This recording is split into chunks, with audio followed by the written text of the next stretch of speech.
મારું નામ દીપકભાઈ મૃગ, હું દાદાજી ડ્રાયફ્રૂટનો ઓનર છું. આ દાદાજી ડ્રાયફ્રૂટની પેઢી એનો હું 4th જનરેશન છું.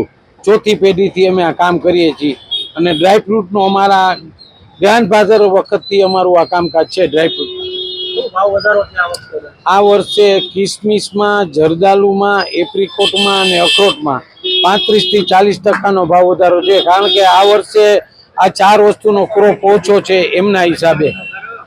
બાકી બદામ, કાજુ અને અંજીર આનો ભાવ 20 થી 25% નીચો છે અને આ વર્ષે ક્રોપ બહુ સારા છે. આ હિસાબે માણસો મીઠાઈની જગ્યાએ આ વર્ષે ડ્રાયફ્રૂટ લેવાનો બહુ આગ્રહ રાખે છે.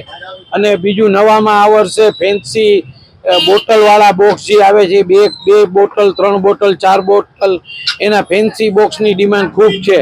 અને ગ્રાહકો હવે મીઠાઈની જગ્યાએ ડ્રાયફ્રૂટ ખાવાનો આગ્રહ વધુ રાખે છે. કારણ કે આ વર્ષે ભાવ અને ક્વોલિટી ખૂબ સારા છે અને ભાવ પણ રીઝનેબલ છે. અને દિવાળીનો માહોલ ખૂબ સરસ છે. રાજકોટની પ્રજા સમજુ છે, મીઠાઈની જગ્યાએ ડ્રાયફ્રૂટ ખાવાનો આગ્રહ રાખે છે.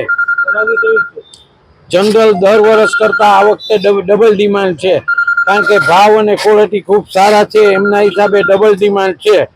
તો એ કોઈ ચિંતા નથી અને માલ પણ ખૂબ સારા છે.